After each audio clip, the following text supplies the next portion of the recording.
Classroom at the end of the hall, and we're going to get started now with Nicole Shanae.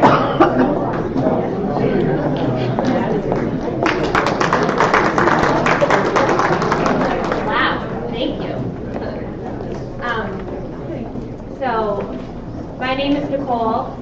I'm the Communications and Social Media Specialist at the Diocese, and this is my third week working for the Diocese.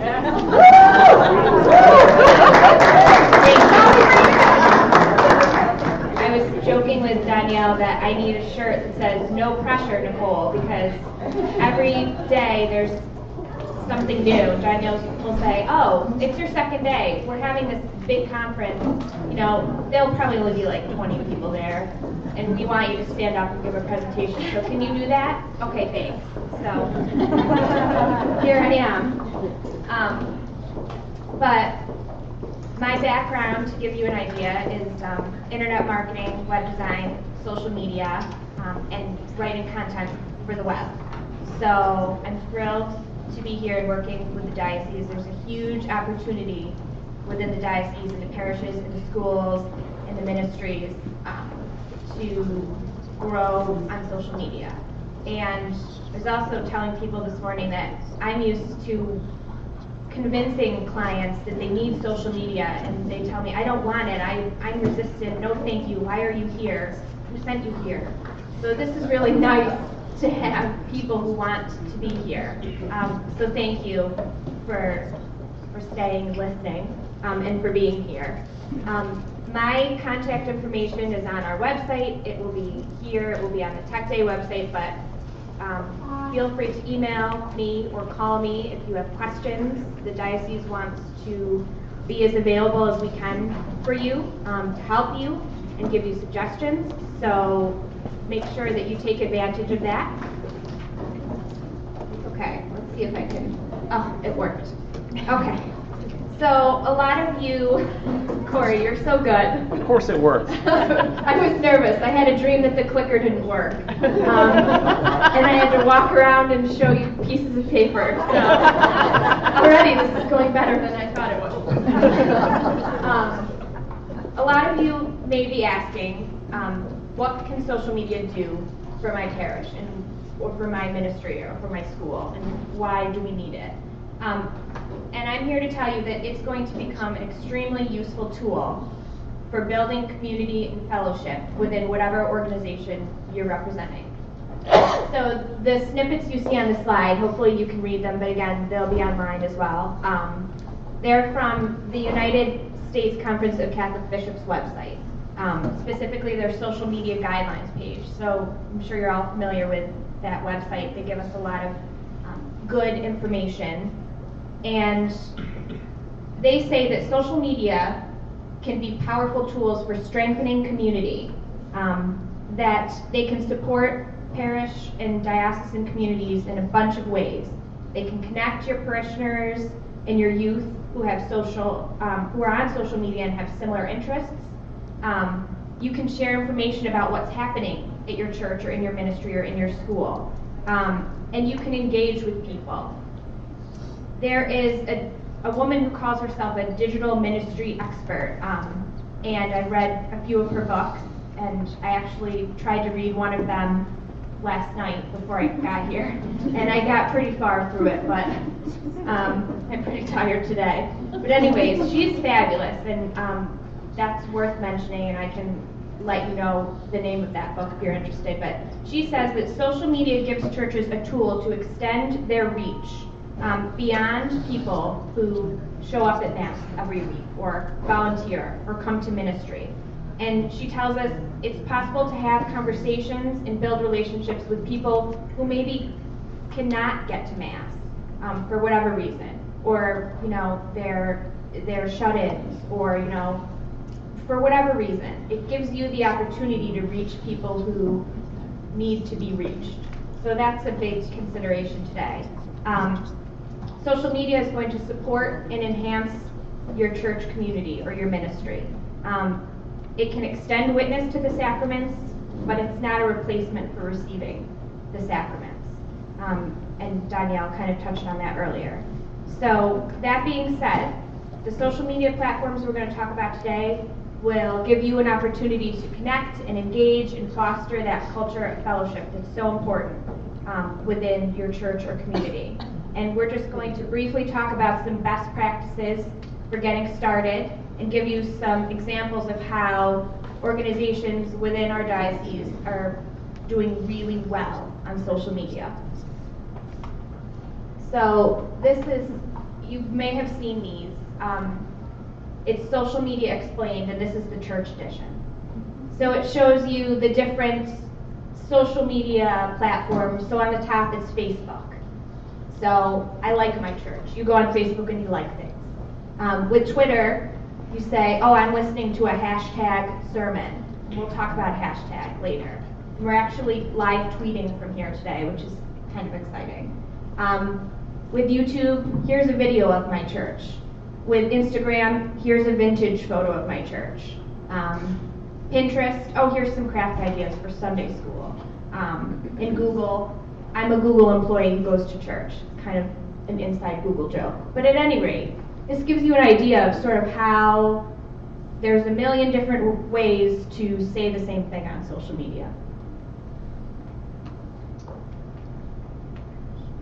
One of the first things that people ask me when I talk to them about social media, and one of the things that the diocese was kind of struggling with before they had me, I guess.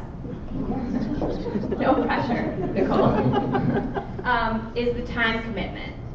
People always say, oh, I don't have time for that. What, do you really think I have time for that? And you do. I spend, 6 hours a day on social media, but that's because it's my job. You don't need to spend 6 hours a day. I'm challenging you to just 15 minutes a day, rather. May seem like a lot for some of you who wear many hats, who are really busy. Maybe some of you are here because someone in your parish or ministry said, oh, I need you to take this other role on, and so you're here for that reason. But it only takes 15 minutes a day, I promise. You can schedule your posts ahead of time. We do that all the time at the diocese. I have posts lined up through Thanksgiving, so I don't have to think about doing it. And when I'm not at work for some reason or on the weekend, people can still see a fresh post from us. So that certainly makes it easier and faster. And you can also connect your social media accounts. So you update one place and it goes through the amazing internet and ends up everywhere. So it's one and done. And those are some of the things that we'll try to get you doing so that it's super streamlined and easy and there's no excuses. We want to point out too, again, you may have seen this, is there are some social media guidelines that the diocese has posted for you. If you go to parishsop.syrdio.org, you can see our social media guidelines there. And those come directly from the Conference of Catholic Bishops site. It gives you kind of a framework for what's appropriate. It's good to refer to. I've referred to it several times since I started because I want to make sure that I'm, doing the right thing. And if you at any point have questions about what's appropriate, should I post this, or if you happen to have some type of interaction with someone online through social media and you're not sure what the best way to handle it is, you can contact the diocese and we'll help you and make sure that you handle that in the appropriate way. So the first social media platform we're going to talk about is Facebook. How many of you have a personal Facebook page? Wow. Okay, that's awesome. How many of you are responsible for updating the Facebook page at work or at your church or your ministry? Okay, that's good. So before I really get into the basics of updating and what can you really do with Facebook, I want to give you some interesting facts. So the average Facebook user is between 29 and 34 years old, so that's my generation. We're I think Corey said netizens. I like that. I'd never heard that. That's a good one. Every second, 5 new Facebook accounts are created. That's business and personal, which I thought was fascinating. And the average user logs into Facebook 24 times a day and spends at least 20 minutes on the site. So that should tell you something. Those are pretty powerful numbers. You can't afford to not be on Facebook. And it's great for sharing parish news.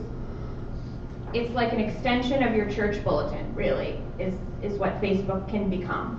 And that's important because, again, we want to reach people who maybe can't come to church for whatever reason or need that additional outreach.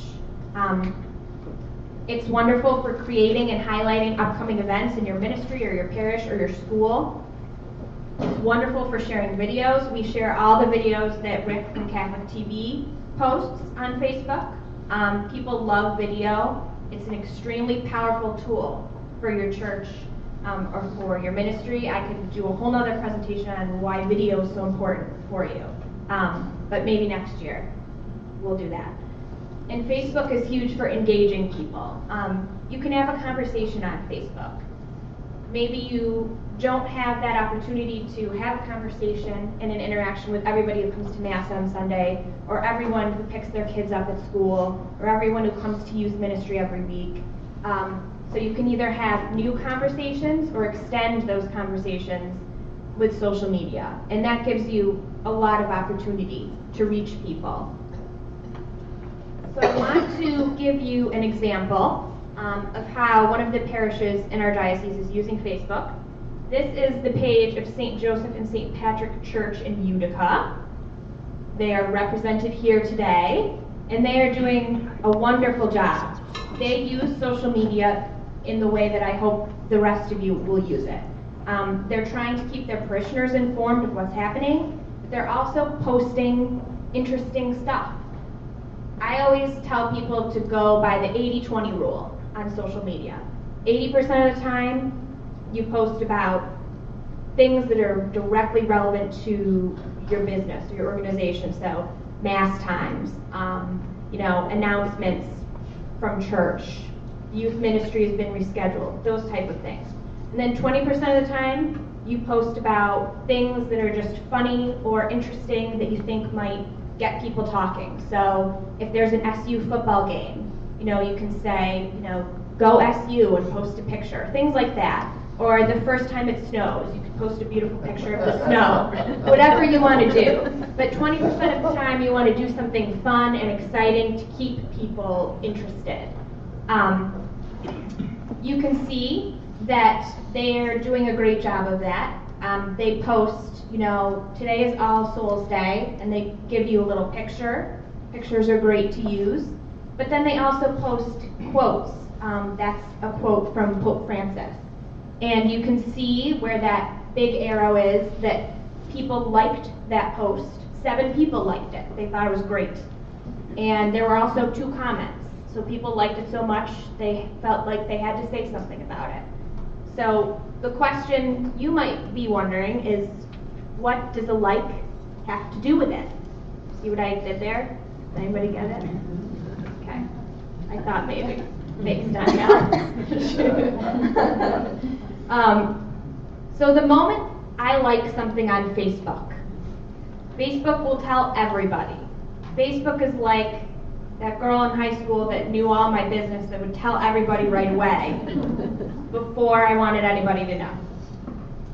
So you can see that I liked Syracuse Catholic Television. And as soon as I liked it, all of my Facebook friends saw that I liked it in their newsfeed. And some of them said, oh, that's interesting. Well, if Nicole likes it, it must be good. So let me go click on it and see what it's about. So they went and they looked at the page, and then they looked around and they said, oh, I like this too. So then they hit the like button. So it's just a cycle. It's like free advertising, really, just with one click.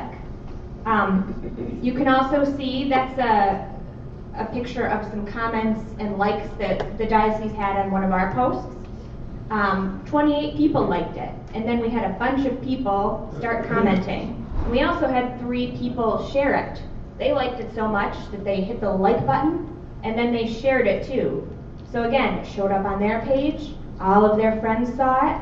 It's like free advertising, and you didn't even have to pay anybody to do it, and they did it on their own volition because they thought what you posted was really awesome.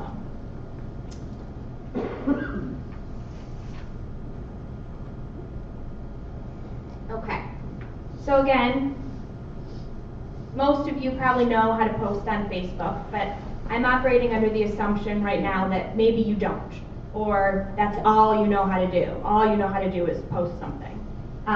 So the next few slides are pretty basic, maybe for some of you. But if you're new to Facebook, or you're here because somebody asked you to be here because now this is your role in whatever organization you're from, Facebook is really easy to use. I always joke that if my mom can do it, then anybody can do it. And it's true.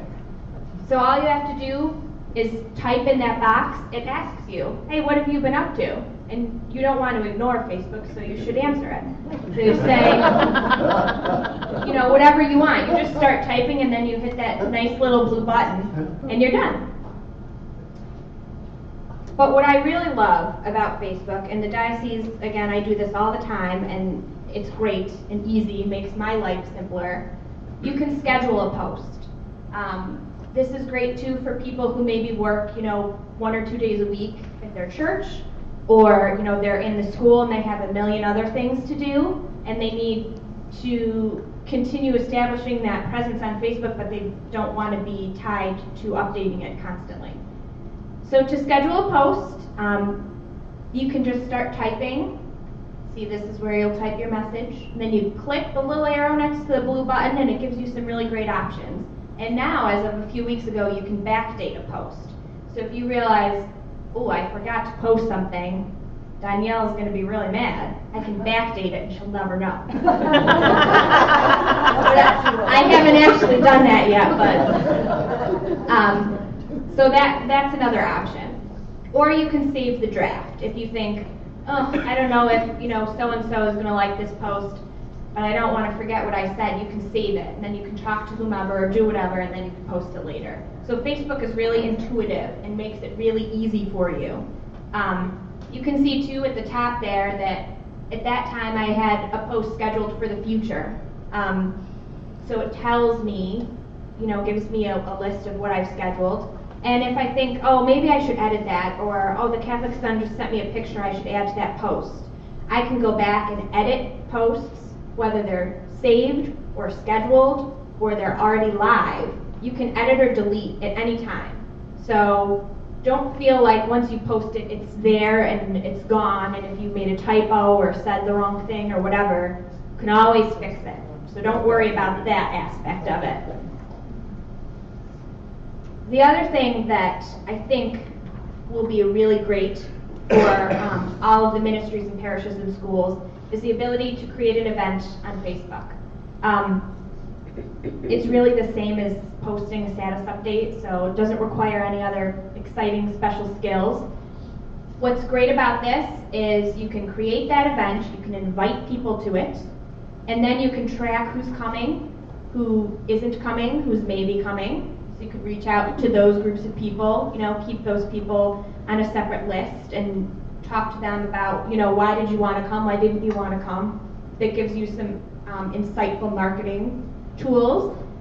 So all you need to do is pull up your Facebook page and click on the little event button, as you can see. And then it will give you some form that you can fill out. So you create the event, you name it. You want to be really specific so that everybody knows what that event is about. And also this is important too because on the internet you want to be found, right? You want to be easily seen by whomever's on the web because over 95% of people now go online to find things. It's probably more than that. They don't open the phone book or call the operator. I don't even know if you can call the operator anymore. To try that later, but everybody goes online. So you want to make sure you're specific so that you can be found. So, for example, if you're having a healing mass at St. Mary's, you'll name the event Healing Mass at St. Mary's, and then you'll write in the details, join us Wednesday for a special healing mass. If there's anything you want to tell people to bring or to do or where to go, that's where you'd put it. Then you can tell them where it's going to be. So it will automatically populate with your location. So Diocese of Syracuse. But you can change the location. And Facebook is really good. It'll give you some suggestions.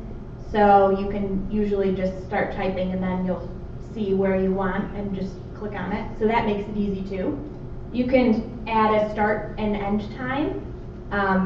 It'll tell you what the weather's going to be that day, which is interesting. And then you can give it a category, which is really important.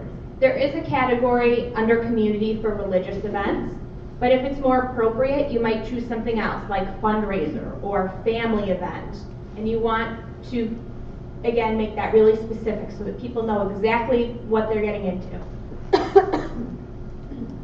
This is an event that I created on our Facebook page.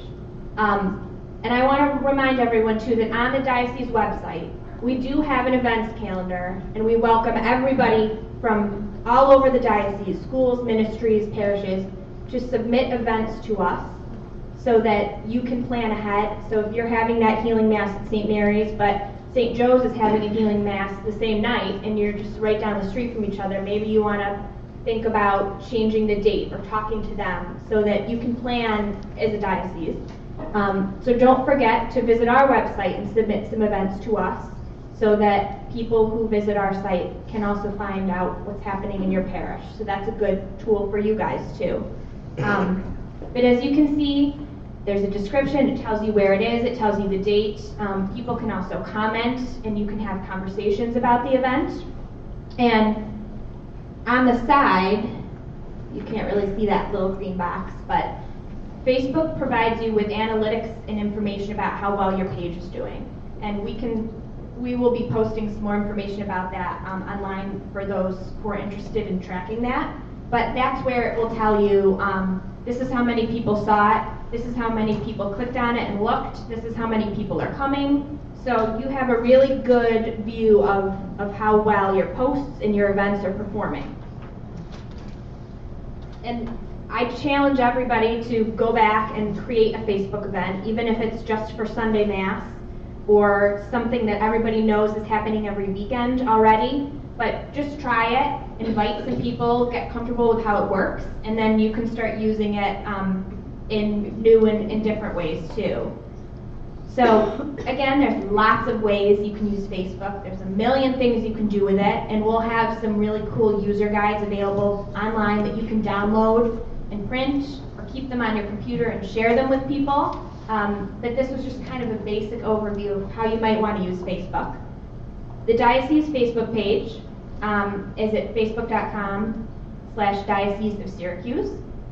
We have over 1,500 followers, which is pretty good, and the number's growing exponentially. And we invite you to go and look at our posts and share them. If you don't know what to post, go to one of the diocese sites and just click on the like button or share button, and that will give you some content ideas. The next platform, oh yes. With Facebook, what would you recommend in terms of the number of postings? Like how frequently should a parish post? I mean, as a rule, I try to post, at least twice a day. Depends on what's going on. It depends on what works for you initially. Depending on time constraints and the amount of content you have, maybe you only post once a day. Again, that's what I do all day, so I, am looking for great things to post. But you certainly don't want to not be posting frequently because people will forget about you, but you don't want to overdo it. There's a fine line and you'll figure it out. People will also tell you. You start seeing that you have less people liking your page or liking your posts, they might be trying to tell you that, it's a little too much or it's not enough. So it's kind of a trial and error thing. Yeah. I think time of day too is not the same time every day. Yeah, that's a good point. Time of day, and you'll start figuring out when the best time to post for your organization is. So for the diocese, I've been posting every morning, something about the readings for the day, and the feedback we've gotten has been, oh, I love that you post this because I use this when I pray in the morning or when I have reflection time in the morning. So we usually post something in the morning and then in the afternoon, and if we get some really great information in the middle of the day or at an off time when maybe I wouldn't normally post, we share it. Yesterday we got a post from Bishop Ludden, and so we shared it right away. But you'll figure out too when people are watching your page. And Facebook will also give you some insights about that too. So that's, again, you'll start to see what people like and when they like to see it from you. Does anybody else have Facebook questions? Yes. If you post an event, I haven't done one in a long time, but I noticed you always kind of want to give people a heads up, almost like a save the date. But then as it gets closer, you kind of want to have that update reminder, like don't forget about this. But I know in the past you can only post to the people that are maybe or going. Do they have an option yet that you can do like a reminder from your original post to all of the initial invitees, even if they aren't attending or don't plan on going? Right. But what I will do is, like with that Mass of Consecrated Life that we're having on November 30th. So we've started posting, I think last week, we did one initial post, then we created the event, we tweeted about it, and then we did another post yesterday to remind people. And then we'll do another one, probably next week or later this week, but I'll go right into the event page and update the status. And that's how everybody that was invited initially will see it. I believe the baby people get it too, I think. But that's what I would do. Or I just go on the page and post a reminder and link them to the event. Just a reminder, you have an RSVP, we have this event coming up. So, but that is a good question. I'll have to look more into that. Question? Yes. I'm confused a little bit. On Facebook, once you put it on, it's out there. Or I put it on Facebook, but I have a list of people that I send it to. Which is it? With a Facebook event, you have the option to invite people to the event. So when you post an event on your parish page, for example, everyone who follows and likes the page will see it automatically, but then you can also invite other people if you'd like. So when you update a Facebook event, there's kind of a list, if you will, of attendees or maybes. But in general, on a Facebook page, any update will be seen by the people who like the page. Does that make sense? I don't know if I'm explaining that as... Because I want to know if I put it on Facebook, it's out there. Yes. Once you post on Facebook, and you have like a public page, people who like it can see it, but if they are on your main website and they go to Facebook from your main website, they can also see that. So it is out there. It is available for everyone to see. But those people that follow and like your page will see it immediately. It'll show up right in their news feed. Whereas those other people who haven't liked your page yet might have to do a little more work to see that update. So hopefully that. And I've talked to you more if you'd like after and try to explain that better for you. Yeah. Any ideas on how to increase the number of people who are following your page? Yeah. The best way to get more people to like your page is to give them good content. So people love to see pictures. Video is huge. And you'll figure out what your people like, but it always comes back to the content. If you don't have something interesting to say and you don't have good content, who cares? So that's the most important thing. And one of the things you might want to do as you get started is use the posts on the diocese page. To share? Yes, to just share them. And then as you see what people like, then you can start creating your own posts. People will tell you, just like in life, they'll tell you on social media if they like it or if they don't like it. But again, content is hugely important. So in the beginning, I would share what we've got for you. And if people like it, then you can create your own post that's similar. And hopefully you have the same success. So that content's going to be the best way to get more people. Not only that, but you want to link to your social media from your main website if you have one. On the bottom of the Syracuse Diocese website, we have a little bar that has links to all our social media pages, and we can help you do that. And you also want to tell people about it. So in the church bulletin, at events, let people know you're on Facebook. We're on Twitter. Go follow us. And people will do that. So you just have to keep talking about it and having great content, giving people things that are useful and exciting. And it will kind of grow organically from there. Okay. Oh, go ahead. We'll do one more and then we'll Really move quick, on.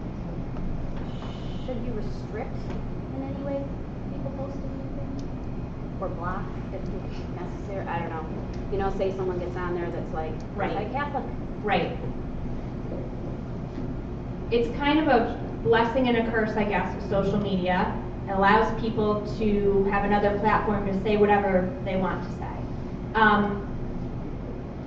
I guess my best practice, and something we kind of talk about at the diocese, is if somebody posts something that is inappropriate, or perhaps they ask a question, that's like a loaded question, or they have a comment to a post that maybe is negative, you can either delete it, or depending on the context and the tone, you can address it and you can engage them. And in marketing, internet marketing, blogging especially, if someone posts a bad post on my blog, I answer them and I say something like, oh, I'm so sorry you feel that way. Let's have a conversation about it. That's, customer service 101 kind of is, can I help you? Can we have a dialogue? And then everyone else will see, oh, that parish or the diocese, they really care about what I had to say. They're there and they're responding. So depending on the comment or the interaction, it might be more appropriate to delete it, or it might be okay to have an interaction. And that can actually be a really positive thing. So again, it depends, and you can always reach out to the diocese and we can talk to you about the best way to approach a situation like that so that you handle it properly.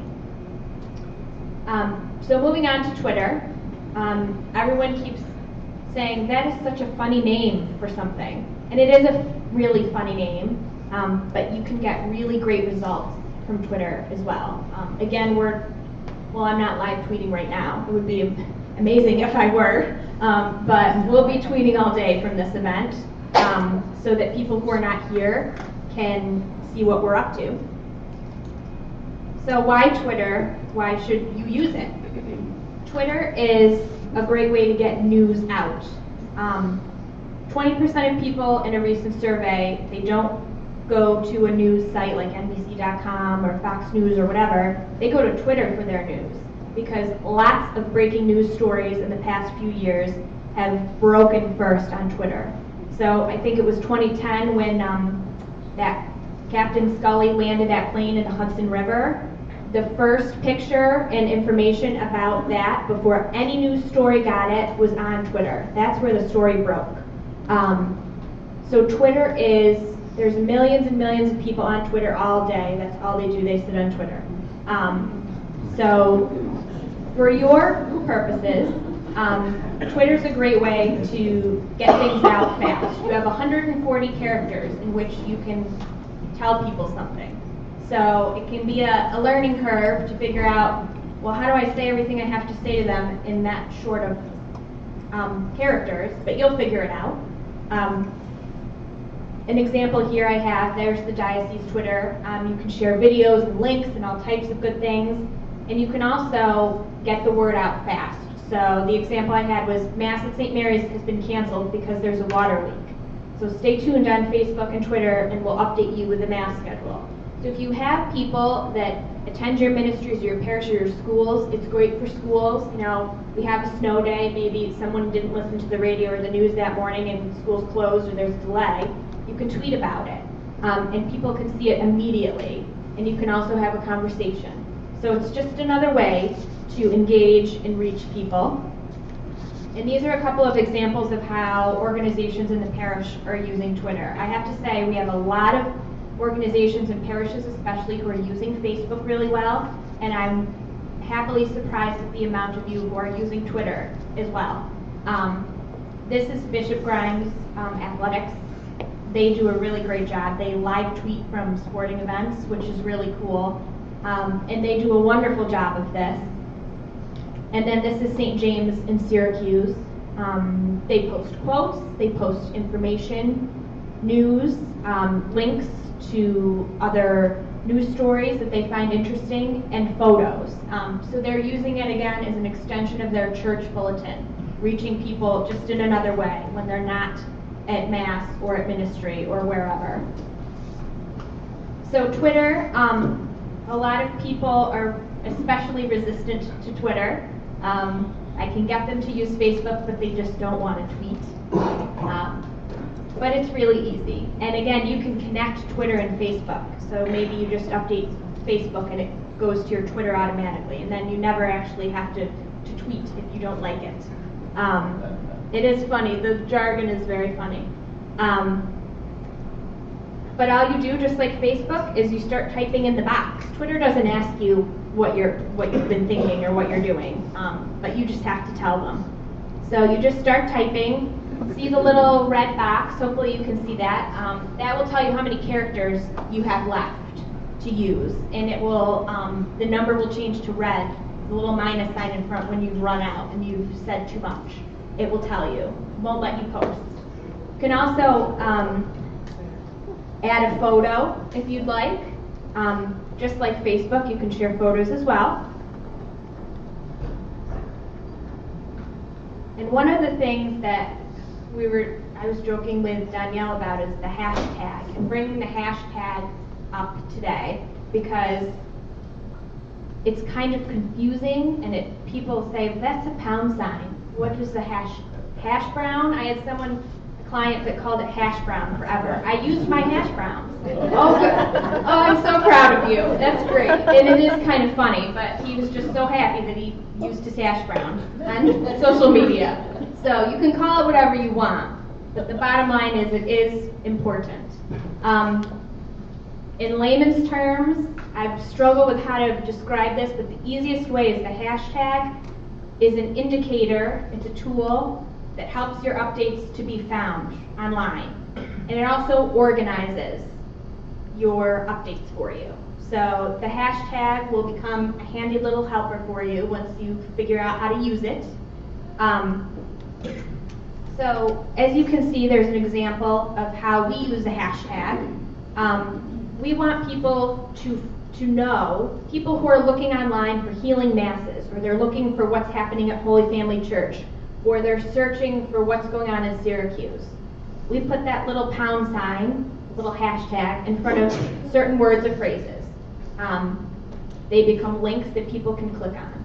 I know it's very confusing, the hashtag, but you can see how we used it here. We're letting people know there's a healing mass at Holy Family this evening from 7 to 8:30. So we put that hashtag to organize and help us be found. And you can see we used it again. Visit us on Instagram for daily Catholic encouragement photos and more. There's a few hashtags that we always use in our updates at the diocese. Well, as of 3 weeks ago, we started using them, I guess. Thanks. Yeah, no problem. You did use hashtags before. Yes, I just guessed. Yes, So. but that's okay. Sometimes you just have to guess. And again, just like with the amount of posts, don't get too wild with the hash browns. You don't need everything to be a hashtag, but that's just an example showing you. Every morning when I post something on Instagram, a picture that has to do with today's reading, send it to Facebook and Twitter as well, and we use the hashtag prayerful mornings. So now people can search for prayerful mornings, and they can see all of our updates. They're all in one nice little place. And then you can see the Archdiocese of Milwaukee. They're wonderful to follow. They give me a lot of advice on how to, as a diocese, how to use social media. You can see how they've used their hashtags as well. Hashtag Pope Francis. If you ever want to be found and have your information go viral online, just put hashtag Pope Francis. No matter what it is, people are just searching and loving everything about him. So that's a good little trick. But in the beginning, on Facebook and Twitter and other social media, these are some ideas for you for using hashtags so that you don't have to think too much about it. Your church name, so hashtag, Holy Rosary or hashtag St. Mary's. And then Syracuse Diocese, we use that obviously, but we encourage you to use that as well because you're part of the diocese as a whole. And then hashtag Catholic encouragement is one that we've been using a lot of. So those are 3 examples of hashtags you might just want to use to get started with. So again, Twitter is 140 characters or less. You'll figure out how to be as brief as possible, but yet still be interesting. And that's our Twitter. We have, I think we have over 1,500 followers on Twitter as well. And we'll be live tweeting again today, so you can look for the hashtag SYR Diocese Tech Day, and we'll have all our updates categorized in that way.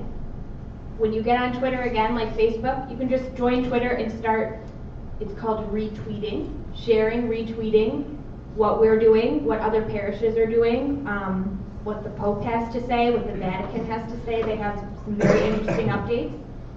And that will just make it easier for you. And before, we'll do some questions at the end if you have any questions about Twitter, but we'll just briefly go over Instagram. Have you all heard of Instagram? Okay. Is anybody on Instagram here? Okay. This is my favorite. Instagram is my favorite because it's so easy. I can connect it with Facebook and Twitter. And I'm a terrible photographer. I'm really bad at taking pictures. But Instagram makes every picture I take look like I'm some famous National Geographic world-renowned photographer. So that's why I use it. And Rick knows, since I've been here, every time he puts me on film, I ask him, can you do the lighting? Can you get the lighting and make me look good with the lights? So you can do that with Instagram. So you'll be amazed at how good you look on Instagram. But the reason we use Instagram, let me take these little papers and move forward. Didn't know if I'd need them or not. So it's hugely popular with people on social media. A lot of people, teenagers and 20-somethings, are not really on Facebook as much. It's more people in their 30s, 40s, 50s, and 60s. But all the teenagers and all the 20-somethings are on Instagram. That's where they are. So if you are here from a youth ministry group, or you're doing some evangelization with youth, or 20-somethings, you need to be on Instagram, because I promise you they're there, and they're there all day. They're checking all day. And again, Instagram can be connected to Facebook and Twitter, so that's usually where I do a lot of our updates. I post on the diocese Instagram, and then it goes right to Facebook and Twitter, and I'm all set. And my picture looks really good. So to share a photo, it's really easy. It's just like updating Facebook or Twitter. You use Instagram on your phone. You can't really use it from a desktop. You can check it, and I believe you can comment, but you can't really post pictures. But don't let that discourage you, because almost everybody has a smartphone, and if you don't, someone that you work with, or someone in the parish, or someone in ministry or the school has one. It's free to download, so don't let that stop you from using it. On the other hand, it's great because I obviously have my phone everywhere I go, so I can take a picture at any moment and update something on the diocese page or my own personal page. So it's kind of gives you that opportunity to do that 20% of the time. You can share something really cool on the spot with everyone. You just hit the little blue button in the middle and you upload a picture or take a picture. So you can use pictures that are already on your phone, or you can take one through the app. You can change the filter. As you can see, there's all these incredible filters that will adjust the way that the picture looks. And then you can write a caption. So you can say whatever you want to say. For example, here's another blurb about the healing mass. You can see I used the hashtag. You don't have to right away, but I would suggest using those same 3 hashtags. We'll go over those again, because it organizes everything on Instagram, so that the people who want to know what you have to say can find you easily. Can also see, with the arrow, that Facebook and Twitter, I'm not sure if you can tell, but they're in blue type on this side.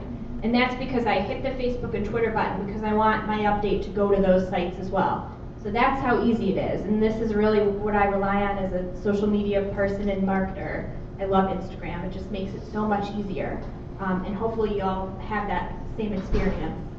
And then you hit the big blue share button. Just like Twitter and Facebook, whenever you're ready to share, it's usually a big blue button. Again, there's those hashtags for your church name or your ministry name. Syracuse Diocese and Catholic Encouragement. Pope Francis, again, is a big one. You'll be found if you use that. And as you can see, up at the top, it says hashtag Prayerful Thanksgiving. So you probably all got that email that we sent out about our Thanksgiving social media campaign, trying something new, and the response has been really incredible. So I have to thank you all for making me look really good with Danielle. Like, I have great ideas. And everyone's been participating. And I have my little whiteboard and my marker here today. If anybody wants their picture taken, we can put you on Instagram as well. But what this is showing you is that every time someone searches for those words on Instagram, they'll see all of our pictures. So it's a great opportunity for people who maybe haven't liked you yet or don't know what you're about to see what you have to say. So that's another hashtag that your organizations may want to use as we go into the Thanksgiving season. We've been using it with great success. So there's another suggestion for you. This is another example of how we use Instagram and hashtags and updates. This was one of our prayerful morning posts. We've got a great picture, and you can go online. Pinterest is a great place to find pictures, but you can Google, or if you have pictures, or you can take one. There's a picture that corresponds with that gospel reading for the day, and we just gave people a little bit of Catholic encouragement for the morning. Yeah. Are there issues with copyright? I believe it says it. Yeah. It says it's copyrighted. Yeah. In a lot of pictures online on Google, I rarely go just to search for images and use random images, but on Pinterest, which is kind of a sharing site, unless it's got like a copyright over it or something like that, it's generally okay to use.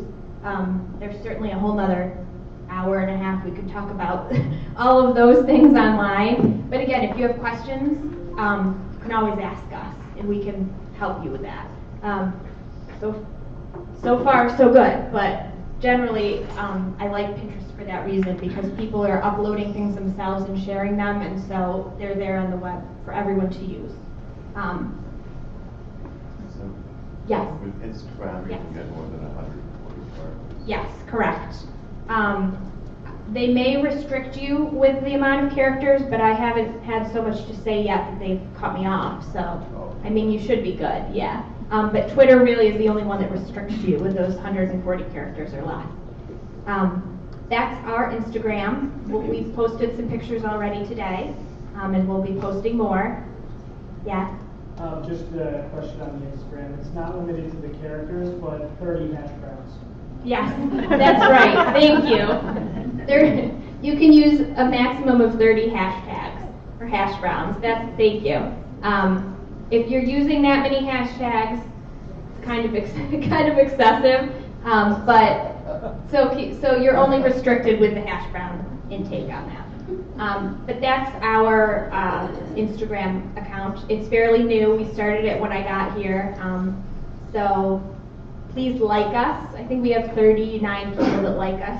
So the end of the day goal is 45 people. So download it and like me. Yeah. So for our hash browns, Yes. for our church name, obviously there's like a ton of St. Mary's and a ton of St. Joseph's. Do you recommend that we do like Oswego, New York? I would do something like hashtag St. Mary's Oswego, so that you can define yourself from the others, and you'll figure out what works best for you. So, but yes, anytime you can be really specific and identify yourself so that your organization stands out, that's the way to do it. Later we'll have information on how to connect all your accounts. You can download that online. Really easy to do. Quickly before we wrap up, this is all of the diocese social media accounts. Again, they're on the very bottom of our website, so you can click on them and access them from our website. We have Pinterest, we have LinkedIn, we have a wonderful YouTube channel where Rick uploads all our great Catholic TV videos. And we'll have more information too about the other social media platforms that you can use. They'll be online too. Quickly, I must point out, this is St. Joseph and St. Patrick in Utica. This is my new friend, Deborah. She did something wonderful. She linked to all of our social media accounts right on their homepage so that you can all see them and find them, and their parishioners can find them. So that's a wonderful example of making the connection and sharing. And then hopefully that's not how you feel at the end of this. It's very overwhelming, but you can email me, you can call me, you can go on our Techday website, and there'll be lots more information, and we can keep the conversation going. So thank you for putting up with me. Again, it's my third week. So hopefully that was helpful, and there'll be more information, and I look forward to talking with you all throughout the rest of the day. So thank you very much.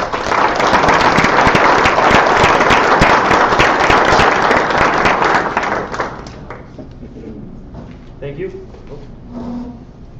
Thank you.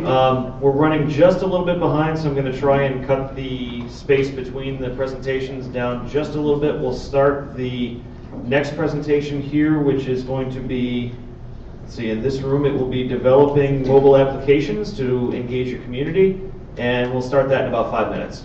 And in the classroom at the end of the hall, we'll be adopting a website as a service model, and that will also be starting in about 5 minutes. So thank you, get up, stretch, talk, and we'll see you.